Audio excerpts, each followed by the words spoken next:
So I don't know if I caught the first part, so I'll say again, welcome everybody. And tonight we're going to be going over some interesting research that's come out in the past couple years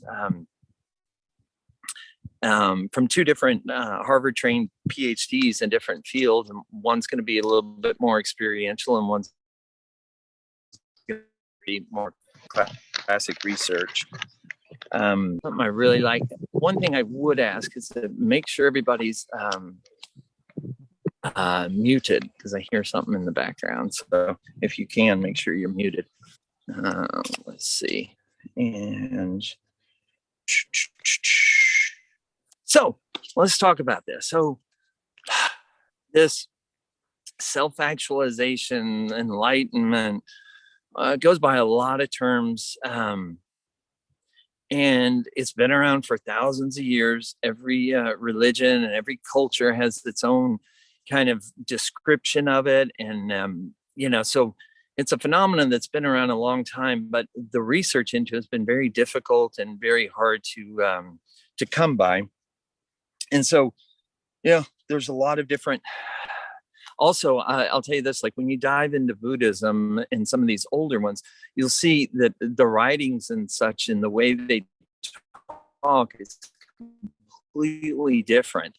So there's a whole lot of cultural, talking past each other and trying to understand exactly what they mean by this state. But Buddhism is pretty well described. I'll give it that.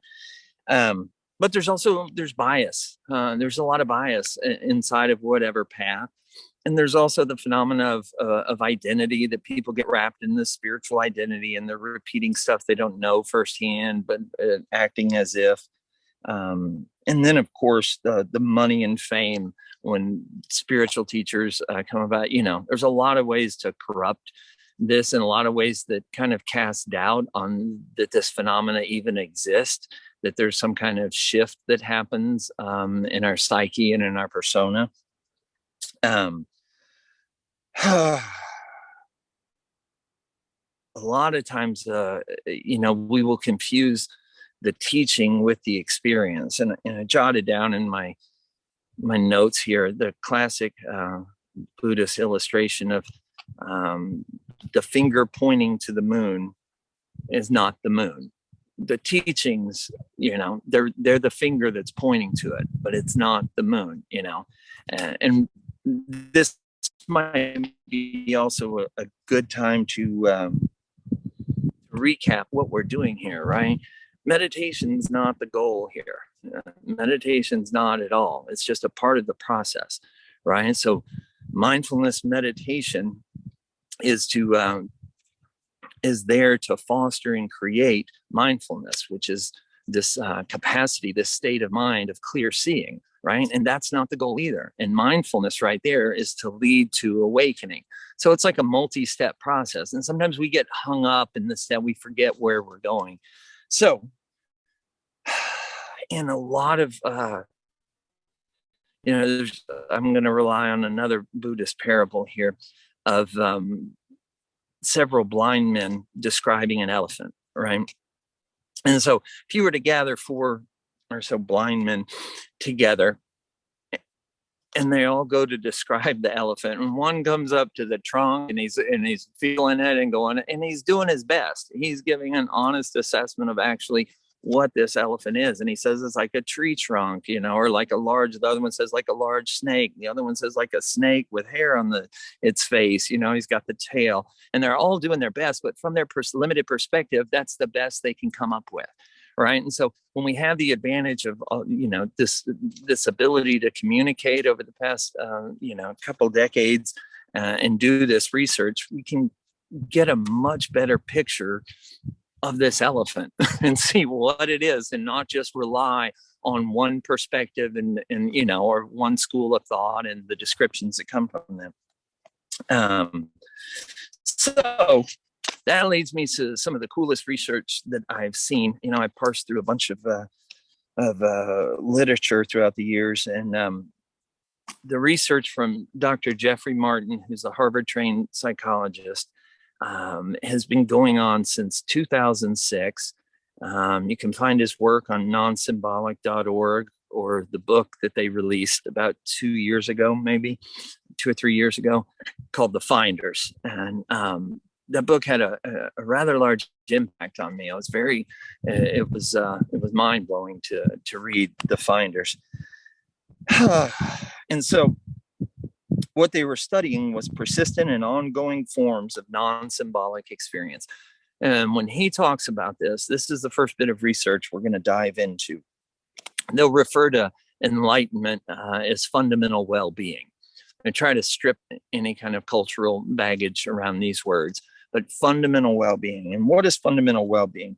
Well, it refers to non-duality, enlightenment, persistent mystical experience, unity of consciousness, the peace that passes all understanding, flow states.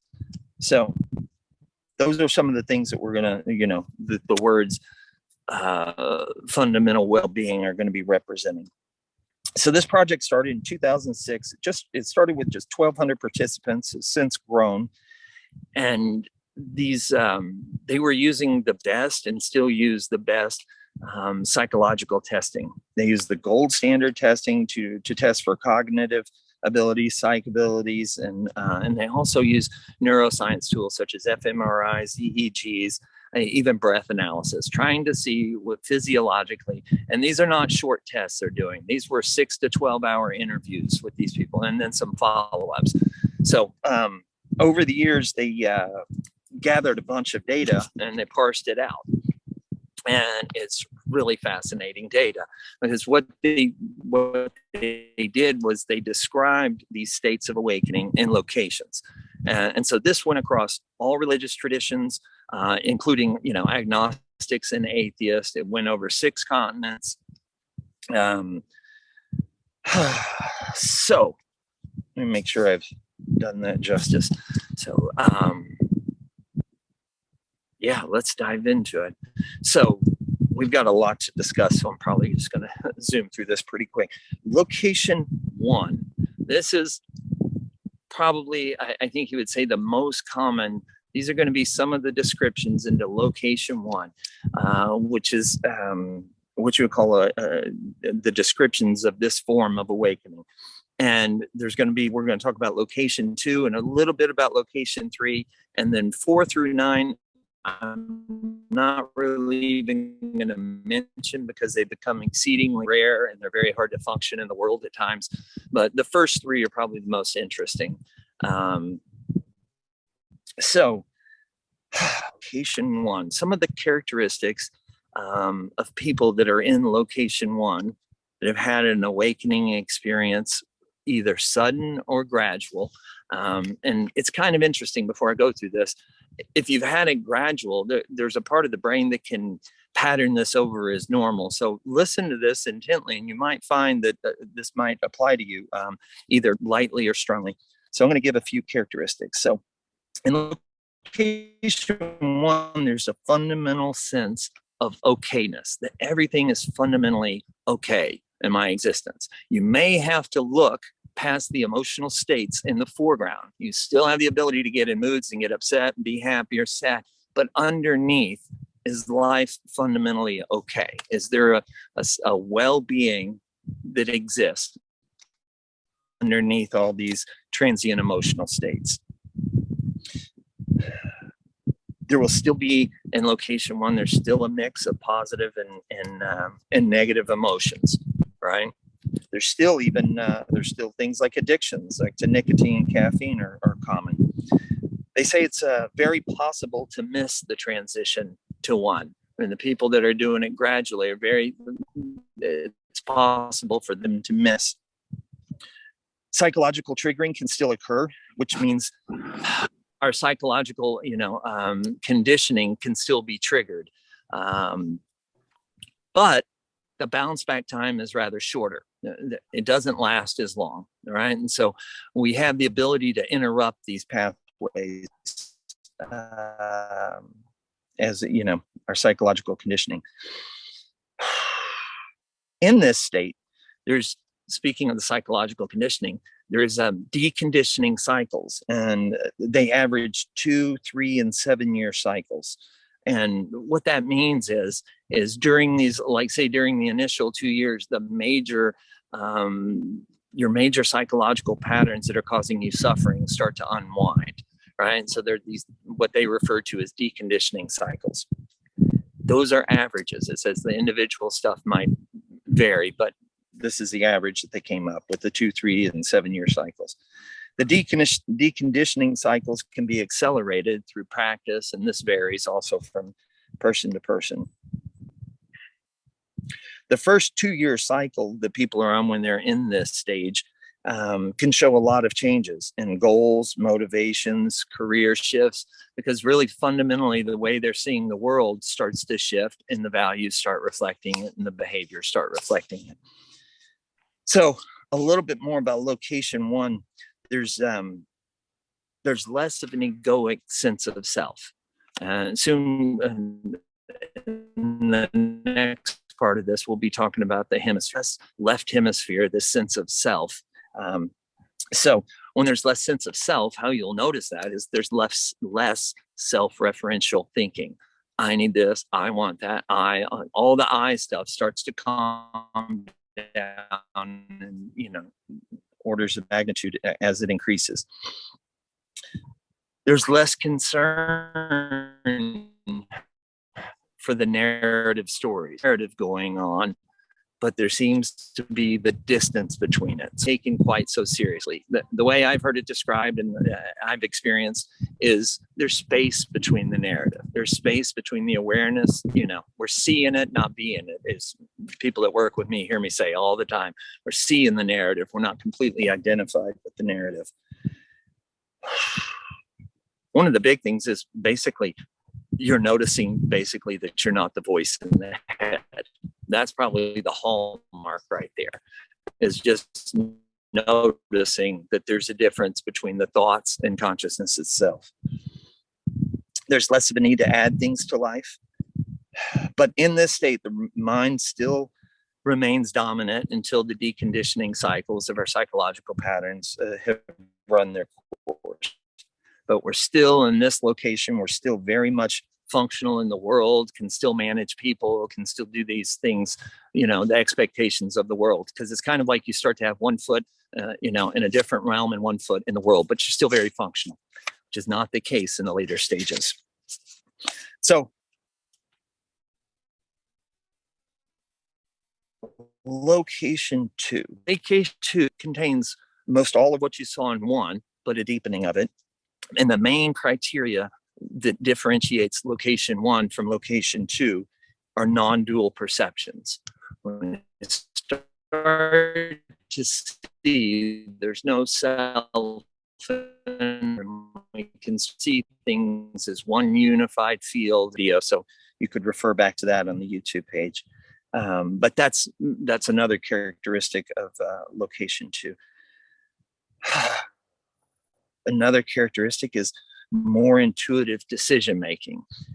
Even though the facts don't seem to add up, there's just this sense of knowing without knowing, and knowing it's right and pulling towards that.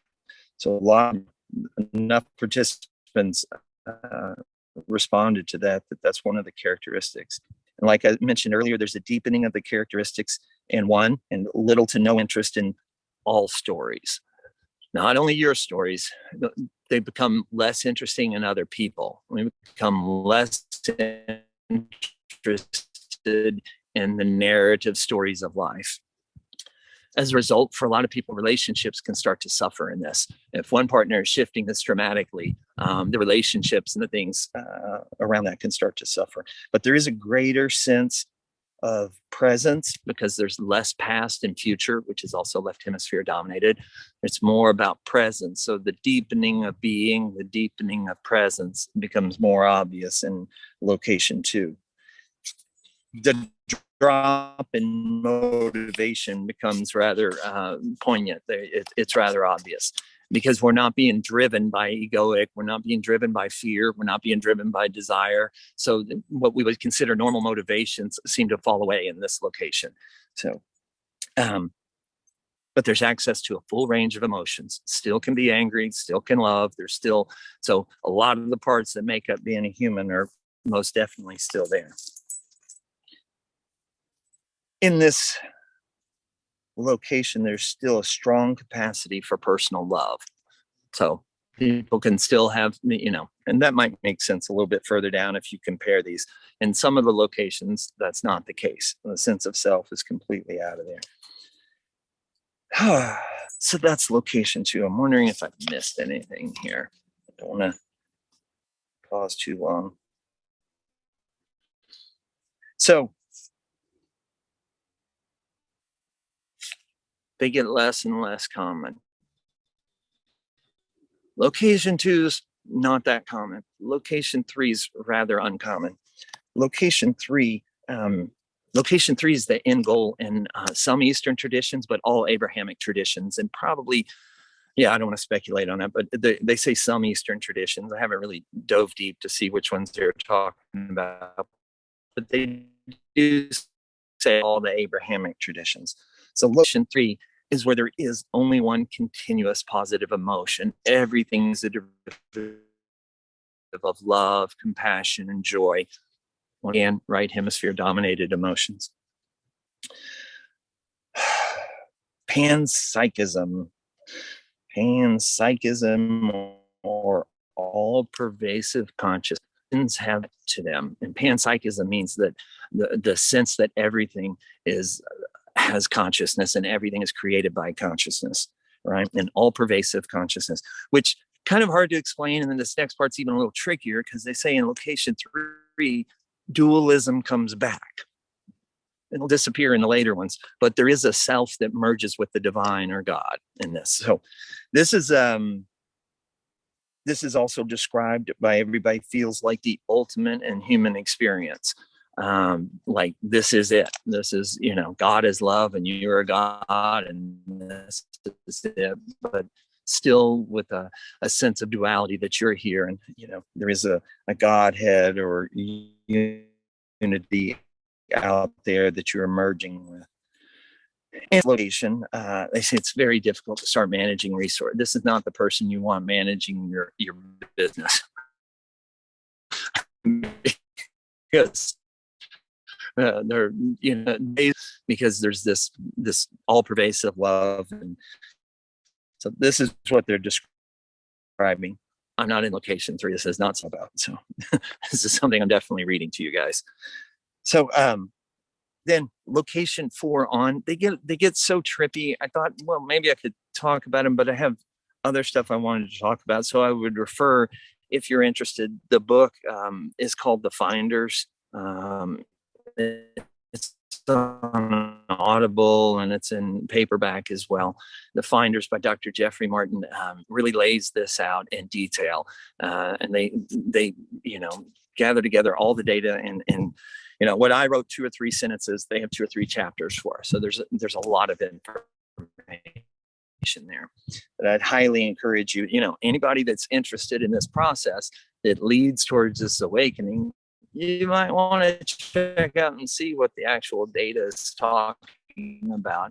And it kind of helps affirm where you are. And when I saw that nicotine addiction was still common, I was like, oh, great, or caffeine. I was like, oh, great.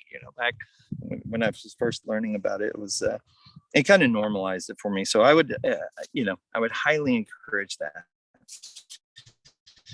So that being, being said that there is some kind of measurable data out there for the target that we're going for the unverifiable through these psychological tests, and all of those also correlate to brain states. All right, so they say when they see the difference between location 1 and location 2, there's a correlation through fMRI.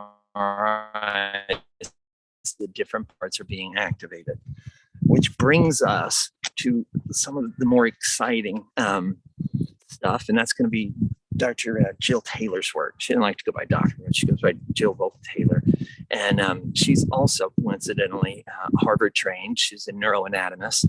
And in the 90s, 96 to be exact, At age 37, she suffered a stroke on her left hemisphere.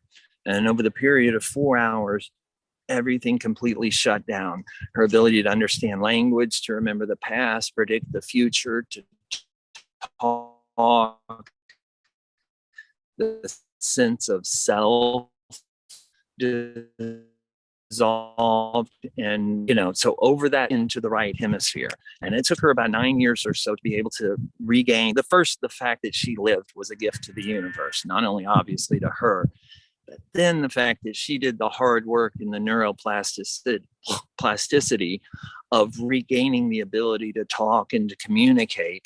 And that a scientist, not a religious zealous or somebody with bias in this area, was able to relate to us what pure right hemisphere living looked like, what actually goes on there. So she said immediately the voice in her head disappeared, did not return. The narrative self was gone, out of there. She experienced no fear. All the emotions of joy, love, and empathy were underlying everything. Start to see this in location 3. She shot into it physically. Boom, right there with no choice. She had no fear, knowing her brain is shut down. No fear. Everything's as it should be. She lost the ability to distinguish where her energy began and others ended, or the universe, the nature, because the cells that keep the sense of self together in the left hemisphere weren't there. So she's having these unitive experiences with no fear, with love and joy and empathy, but no narrative self. None of that going on. No past, no future, just the eternal now and a state of bliss. She described it. She says she has one of the most famous TED Talks called My Stroke of Insight. And she describes it as what the Buddhists describe as nirvana. And she'll say she also talks about it as la la land. And she can go between them at will now. She can decide to enact that circuitry or not. So,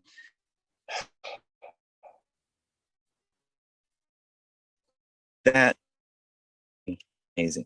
I'm going to list some of the characteristics of the left hemisphere. This is a printout that comes with her audio book, and I want to list some of these. And for us that have done spiritual practices, see if you can kind of overlay the spiritual practices to these hemispheres.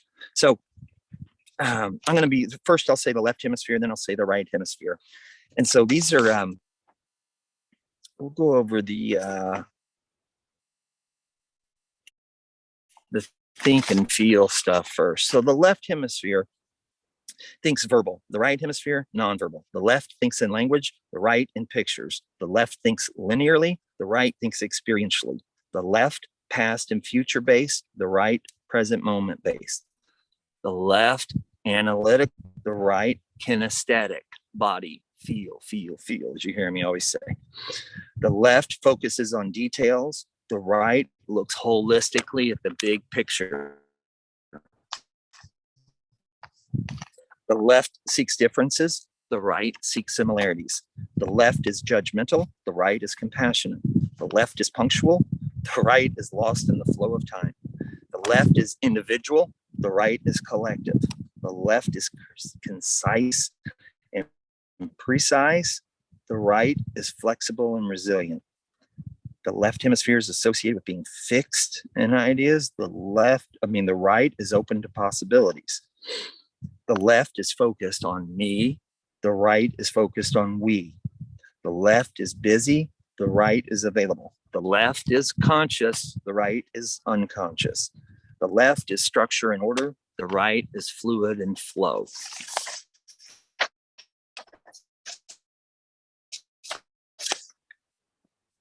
Those turn into attributes, right? So let me give you attributes of those.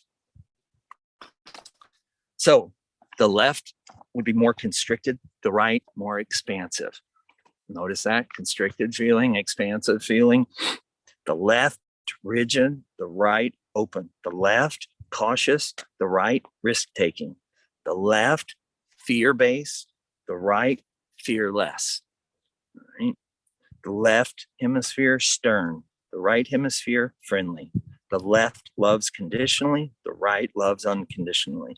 The left doubts. The right trusts. Left bullies, right supports. The left hemisphere is righteous. The right hemisphere, grateful.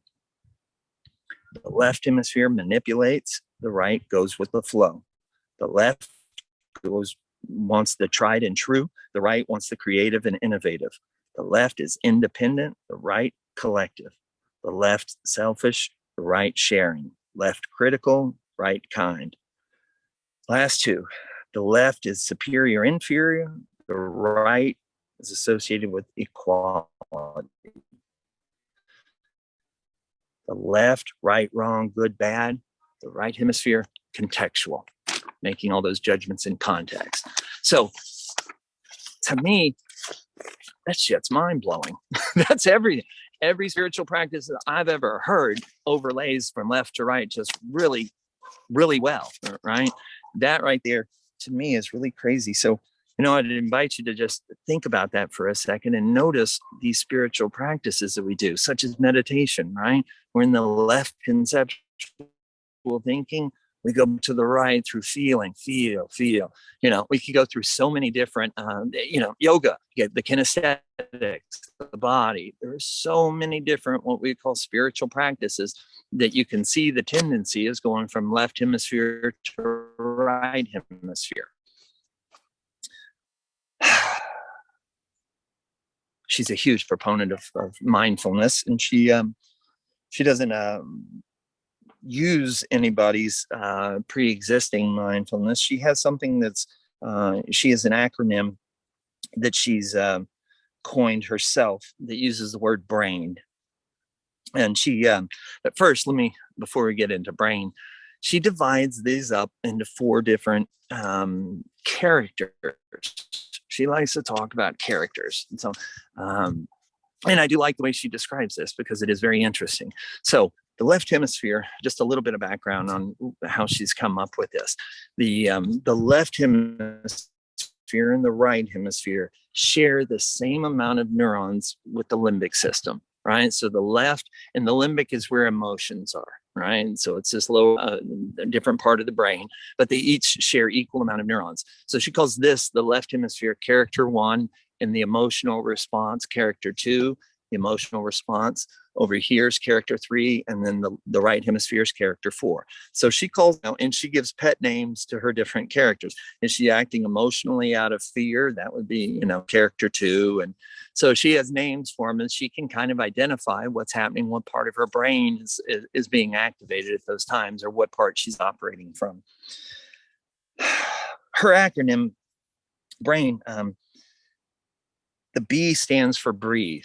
And it's really, if you listen to this, you'll see a whole lot of correlation between Tara Brach's, what I taught earlier in emotional regulation with RAIN. You'll see some correlation here with this brain. And so the B is for breathe, R is for recognize. And what she means by that is recognize what quadrant of the 4 characters you're operating out of. And to appreciate is the next one, is the A. Appreciate that you have all 4 characters, and that's kind of a mindful moment because you're seeing it, not being it. You're not identified with it, and you recognize that you have it. And then the I is the inquire. She calls this kind of the brain huddle, where she brings all 4 together to decide on what should happen in the next moment. And the navigate is how to navigate and execute the decision with the balanced approach. Figuring out what's most appropriate. So it has the essence of mindfulness, of recognizing it and becoming aware. And I've heard her talk in an interview, and she was asked, because this is not something that's in her literature, she was asked what character she thought, in classical training for mindfulness, we have what we call the observer, describe the observer. And she's like, oh, that's character 4 for sure, that witness. So, when we're doing mindfulness, when we stop and we do that, that disidentify, I always say, if this is awareness and this is the chatter mind. This is identification. Well, when we pull back, we're activating right hemisphere according to her. And that's why it kind of creates that sense of space between you and the narrative, or you and the emotion, right? Which doesn't take away the effects, but it sure as hell takes off a good 20, 30%, sometimes right off the top. Sometimes it does solve the issue right there. So my next question is, can you see how these spiritual practices, and I said that earlier, how they're going from left to right? Can you become aware of that in your life and understand, as we're doing that, we're creating neural pathways. Like what I talked about in meta, when we were creating neural pathways through the meta practice of changing brain states. There's other ways to do this, right? There's we talked there's glimpse practices, which is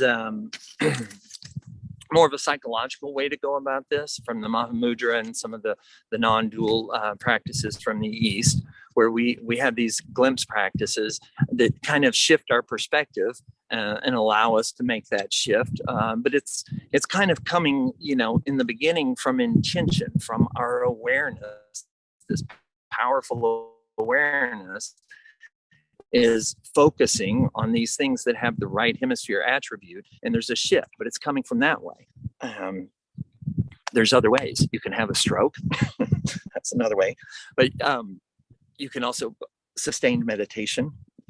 You do the sustained meditation and you reach like samadhi state and what have you. There's definitely, we see the correlation. We see the different brain states in the right hemisphere activated. So these things are noticeable, shifts in the brain. The one that most people are interested that I started talking about is the way we can force it upon ourselves without having a stroke, with just a little bit of an intention and probably a few grams of mushrooms. If we take psychedelics will really force this upon you. All right, you can do your best to try to do it with your attention and intention. And if your mindfulness practice isn't well, sitting there for, like in a retreat, sitting for 4 or 5 hours a day in meditation can be brutal, especially if you're not trained in it and you don't have that, and so you may or may not have an experience. You take 5 grams of mushrooms and you're going to have an experience. This area is a little unclear. So I don't want to say that we know the definite science. The reason I bring this up is not as a scientific offering, but it's almost like using tools. I can see the smoke on the horizon and know there's probably a fire down there. And that's what I'm kind of wanting to tell you guys. Like, we don't know exactly what is happening inside of the psychedelic experience. We can see the smoke because we can see the brain scans. If you look at Johns Hopkins research on this, if you look at the left and the right hemisphere in the sober state, and you look in the high psilocybin state, they're both flooded. If you look at a graph that shows the neural activity, there's let's just say 15 or 20 connections in the sober state, 15 or 20 connections of parts of the brain that are talking to each other. When you do that the intense psychedelic experience, there is literally hundreds. It is a mass. All parts of the brain are lit up and they're in communication that are never in communication. My best guess on this is when we use the power of our attention, this mysterious thing. When we focus in on something, other people can tell we're staring at them, or people can tell that we're thinking about them and they call. But this focus that correlates, like the body responds to our intention. When we take our intention to do something, we can see different parts of the brain. Well, they call that in the psychedelic world, they call that, they relate those two in this phrase called set and setting, the mindset and the setting that you're in. So if you go in with the right intention, the mindset to heal these things or to have spiritual insights, and you do the prep work, you can have amazing results. They're not just cognitive, they're not just what I like to call dry stories. Like, they are actually as if they were experiences. I can tell you in my own personal experiences, some of the experiences are more real than this reality. Than the way my brain is operating now, the way it operates under there with full right hemisphere activation seems more real than this reality. There are parts of the brain talking to each other. And when you've meditated and done some intention into that practice, it can really be mind blowing. Plus, it can be very therapeutic. This is just talking about these states here. I'm not talking about the power of psychedelics in therapy in this discussion. I'm just bringing it up to illustrate there is, that this does offer that possibility. But, I'm not endorsing this. So this is buyer beware. I'm not a doctor. This is not medical advice. This is just what the research, anecdotal, and my own experience, just relating that stuff. So the one thing I would warn against on that, and I would say about most all of these, an altered state is not an altered trait. All right. Just because we light up the right hemisphere, we can have intuitions and knowing without knowing how we know, and those can lead to altered traits, right? Or without that intention and the insight and then the integration afterward, they were just altered states. And so a lot of people that, meant to just go have a fun time at the concert and end up huddled in the parking lot next to their car, crying their eyes out and have the most amazing spiritual experience. And then it's forgot about by Monday or Tuesday. It's just over, unless, and that can happen. But so it's like the set and the setting are everything. And there's a big difference between an altered state and an altered trait. But I wanted to bring in mushrooms because I would be feeling incomplete if I didn't. So hopefully that has stirred up some questions, and I'm not sure I can answer all these questions, but I would love to open it up at this time to see if anybody has any questions over what we've covered. And so feel free, just jump in. I'll hold space for a few minutes and then we'll move on to a meditation. Yeah, I'll start. So the main thing I hear, right, is like right hemisphere is typically more in line with what you think of as in like the state of presence or mindfulness practice, right, and reaching to. However, I live in a world with taxes and punctuality, right, and like all of the very relative things that we have to deal with throughout our life. So maybe you hit on this a little bit and I just wasn't listening, but do we end up at a state, do you think that we could end up at a state where we have some level of control over which hemisphere we're using at one time? More so than we do now, right? Like, I think of psychedelics being a wonderful example of that, of like forcing right hemisphere activation, right? Would it be possible to develop that choice between where we're actually using the parts of the brain at one time? It's a great question, Chance.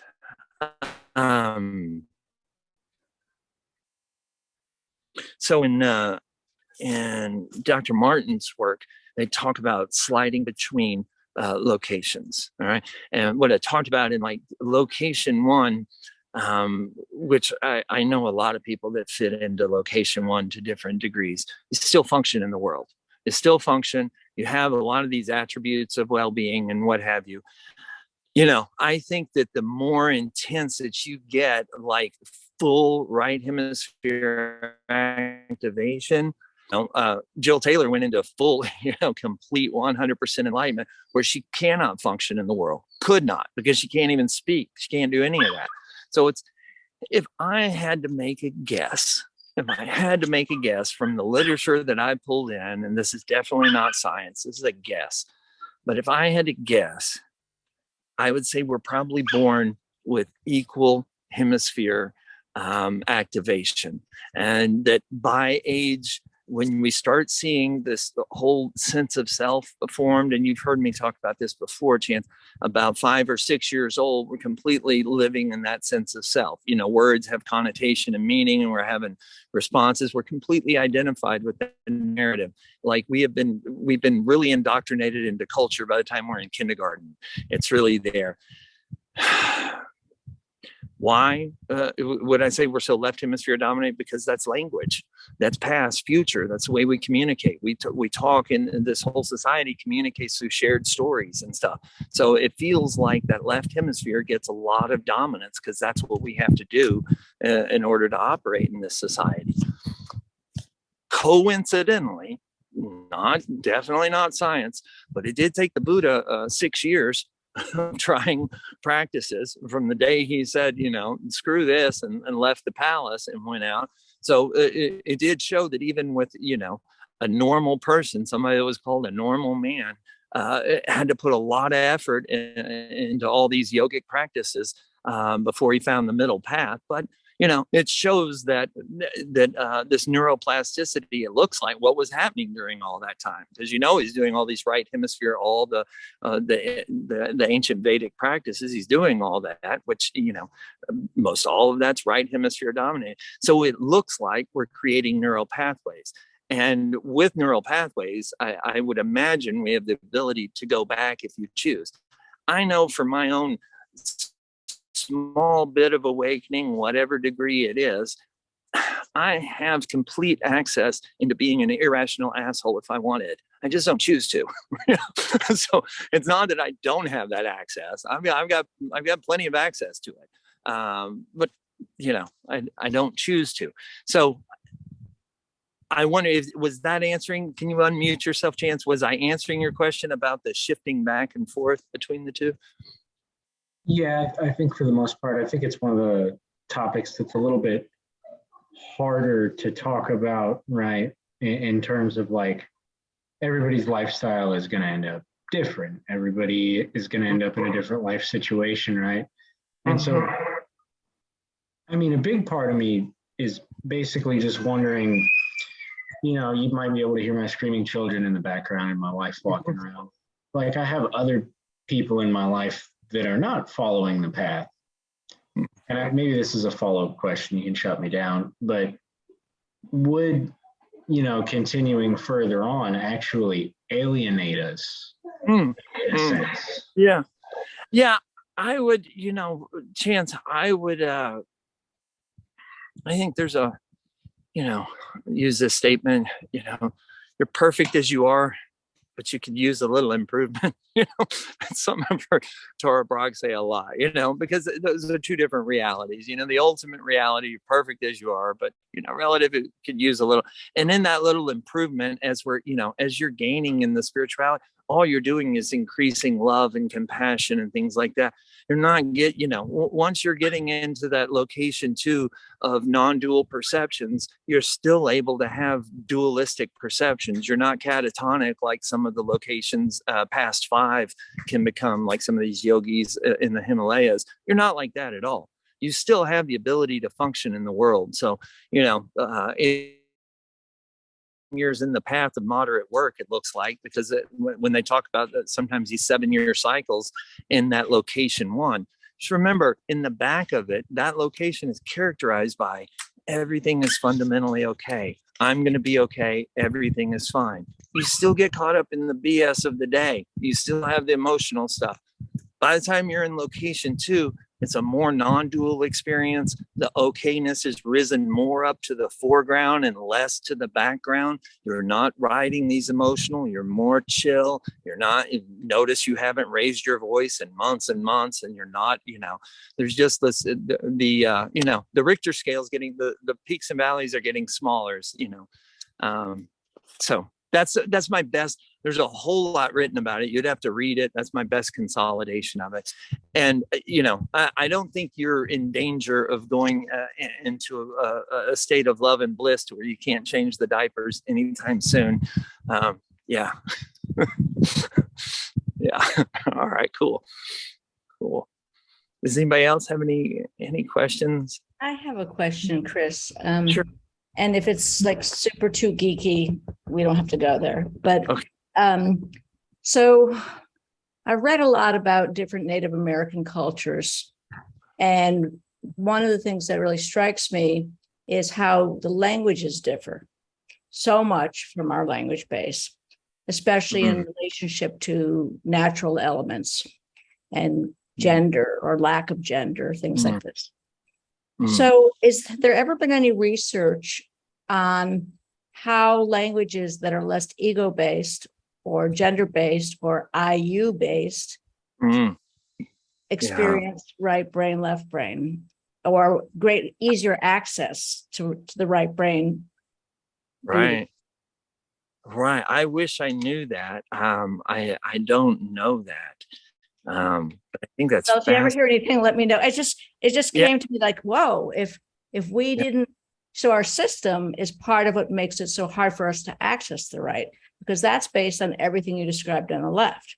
So I'm thinking Yeah. about you being out there in nature and the choice, for those of you who are in the van life, the choice to do that. So to be removed some of that left system, at least minimally, you still got your day jobs, but having that much more around you, does that increase the capacity to reach there?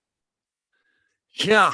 I wish I knew. I am yeah. What's your personal experience in terms of before you did this van life and when you were just, apartmenting or day jobbing or wherever you are? Right. So I can tell you my experience with awakening. The van just another expression of irrational decisions that intuitively made sense, but logically made no sense at all. And everything just opened up in such crazy coincidental. I won't get into it, but like on one day I make a decision, the next day it's there. Just it's crazy, incredible synchronicities or coincidences. But my own personal coming to this work. It started in the penitentiary when I was doing time for drug dealing, when I was still a complete mess on heroin and what have you. And my transformation, my jump into location one was rather sudden and dramatic, and couldn't really share it with anybody for 4 years because nobody knew what the hell I was talking about. But I was just soaking it up through books and through practice. So my and then it became so patterned as normal that many years into it, I was a little confused when I was reading his work on it until I got to a part where he was explaining, well, if this had happened a long time ago to you, there's part of your brain that patterns this over as normal, and this becomes the new operating norm. So that's why they give the descriptions of this to let you know, like, hey, just deep down inside, are things not quite right, or is everything totally okay underneath the little drama of the day? And and it grows. And so I feel like sometimes I have attributes for sure of location two, definitely not three, because I have a full range of access to emotions. My psychological conditioning can get triggered. I have a 16-year-old son. It's not hard to watch it happen. The kid talks back to me, and I just feel it fire up. Yeah. Yeah. So it's my experience into this is when I read the research, it was spot on. It was just dead on, and I'm so grateful that it was out there and that they've done these 6 to 12-hour interviews with I don't know how many participants up to this day. I did their course. I signed up for their course when it was a little bit newer a few years ago. There's a course that takes all of these best spiritual practices that have been derived from these locations, and it is amazing. And there's one that's a 45-day course, but you got to be serious about it. I mean, they're going to have you meditating an hour a day. You're going to be doing groups, but you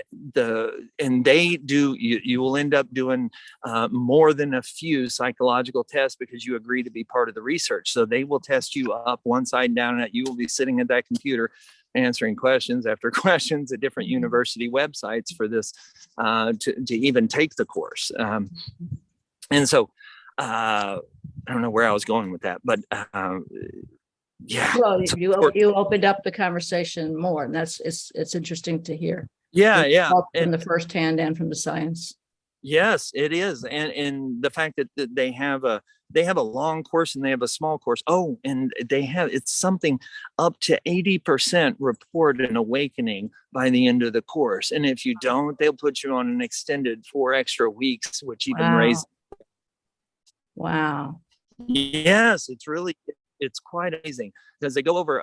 I was doing meditation techniques I had never heard of before. I was doing all kinds of crazy things with awareness and imagination things So to you've really. done this Yes, sequence of courses? yes, I did Oh, the cool. 5 day challenge. I did it 2 years ago, maybe something like Mhm. that. Yeah, yeah. Wow, cool. Yeah, I highly recommend it. Yes, but It sounds if you're serious, it's because it's going to demand a lot. But I'm really serious about it and really curious, and so Mhm. yeah, I will say it Okay. furthered my location and my awakening for sure. Okay. Thank you. Thank you. Anybody else? Hey, Chris. What's up? What's up? So sometimes when I get into character 4 or the observer, sometimes I'll doubt if I am or not. And I'm wondering if like my ego is trying to trick me into thinking something different. And I'm just not quite sure how to discern when I'm in it or when I'm not. And I just want to see if there's Right. anything that you can chat about that. Sure. Yeah, it's a great classic one. So remember, life is unfolding moment by moment by moment by moment by moment. And it is going boom, boom, boom. So yes, you're probably in it this moment, and no, you're probably analyzing it in the next moment. So thoughts are coming and going. Lighten up on that. We don't. The persistent thing is, I would say, when you're not really, because the whole idea of categorizing and striving, all that's left hemisphere. We're trying to get somewhere where there's a right way and a wrong way. The thing to do, and why meditation is so crucial in this, is when you drop back into the right hemisphere and you put that distance between you and the left, the categorizing, the thinking, and you're just watching, that it creates a sense of there's a place. It's a mental position, right, that you're in. You could call it character 4, you could call it the watcher, but you're in that, and you'll notice you fly in and out of that all the time. And the most of the time, and it's instantaneous. So I wouldn't trip out that you're having thought. It's okay. Because even when you notice it and you have the narrative self saying that, that's a part of it. So I would not try, in my best guess, I wouldn't try to think of it as zero sum. I would think of it as just adding more and more and more presence, right? And just less of the story about it, less of the categorization, and more of connecting. When we would talk about this before Jill Taylor's work, I would talk about it, which overlays perfectly over what they discovered in 2001, was called the default mode network. At first they called it the resting state, because whenever they were putting people in fMRIs in the resting state, all these areas of the brain were lighting up. And the default mode network is kind of the orchestrator of the sense of self. It's talking about the past, future, what's going next, what do I need to do, opportunity, threat, all these things, biological and sociological. That's what we would call the monkey mind, the chatter, right? And as you dive over into the right hemisphere, into feeling, that starts to quiet down, and it doesn't immediately stop. Excuse me, but you can just notice. You can notice it now if you become aware of your body in the chair. You can activate and you become aware of your breath as you're listening to me. And as you feel your body start to relax, like really feel the pressure on your butt, your feet, really feel it right now. And you'll feel the relaxation come over you. And you can start to feel experientially, you notice the thoughts, and that's it. And just because they're there, that's okay. There's a big difference with being located in this position and noticing those, as opposed to being those. Right. And people that work with me always hear me say, you're either seeing it or you're being it. And if you're seeing it, like Jill said, you're in location, you're in, and not in location, sorry, different scientists. What she calls in character 4, you're in the right hemisphere, and you're noticing the chatter of. Did I go too far, Josh? Okay, No. Yeah, no, okay. I was muted. That definitely helps, the going in and out of it, and it's not just a constant state that I'm in. Not zero. Yes, right. It's not zero sum. But those things, and even on the high psychedelics, there's more activation, but there's still left hemisphere activation. It's mysterious power of attention, driven by our intention. When it comes over to the right, man, I've had some incredibly spiritual, etherical, like really hardcore. Also had some, experiences that were left hemisphere with the emotional. And I'm just literally cleaning out the porta potty of my life, like just going through just some of the, really interesting stuff, but they're not always all, ethereal, spiritual stuff. So I think it really has a lot to do with where you're pulling the power of your attention into that. And the reason I said that is because you can be highly activated over here and still have some of these processes. Got it. Would say that it's about where the attention is resting, and like where's the locus of control, where are we operating from, not zero sum, but which are we operating more out of love and compassion and connected to the body and the feeling that connected to nature. Is this more lit up, right? Or are we constantly the story of that helps a lot, because in my mind I thought it was an all or nothing, like it switched over all to the right side versus the left side, and there could still be some of that kind of in the background. And then I've also, just from the number of classes that you've taught and hearing the different attributes today of character 1 and 2 in different stages, when I notice that I'm in those places, I can then choose if I want to go, oh, okay, I notice that I'm in this, I can move over to the observer once I start observing, and I can move out of that. Is that kind of the process? Yes. Can you simplify that question a little bit? It wasn't really a question. It was more just an observation of what I've been gathering, that if I find myself in that kind of that chatter and recognize those attributes that you talked about today, I can now pinpoint them. Oh, okay, this attribute is attached to the character 1, and I can, okay, I'm noticing that. I can now move into a different.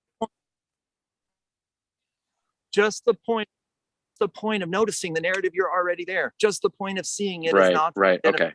Being it. Got it. So in the mystery in that, the training of meditation that is so important is that this constant, you have been, all your meditations over the days, weeks, months, and years is constantly, the more you're identified, the moment you realize that you return to the breath through the body, the kinesthetic of the right? And the moment you realize that, you return, all these return to the breath, return to the breath, return to the breath, return to the breath, return.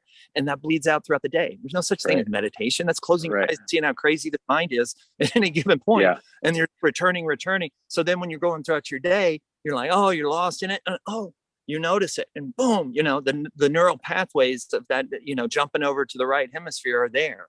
That's what this training by meditation.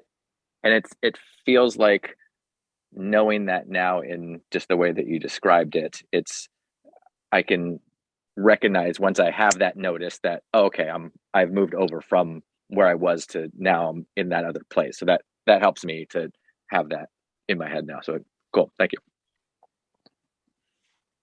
Yeah. And so for the sake of time, we're not gonna do, I hope the information was worth it. We don't have time to do meditation tonight. We're kind of running up on time because I know several of us have commitments. So if that's okay, if anybody's going to rebel, I'll make it up. We'll do a longer one on my last one. But there's so much information. But I do have time for another question or two, or at least one more, if anybody hasn't, And if not, could y'all give me a thumbs up for the people if we're good to shut this down? All right. Yeah. Just want to make sure if anybody's too shy. All right. Cool. Well, yeah, we're right at an hour. So thank you so much for showing up. I appreciate it. And I hope this was helpful. Thanks, Chris. Thanks so much. We will get, thank you. We'll talk soon. All right. Thank you.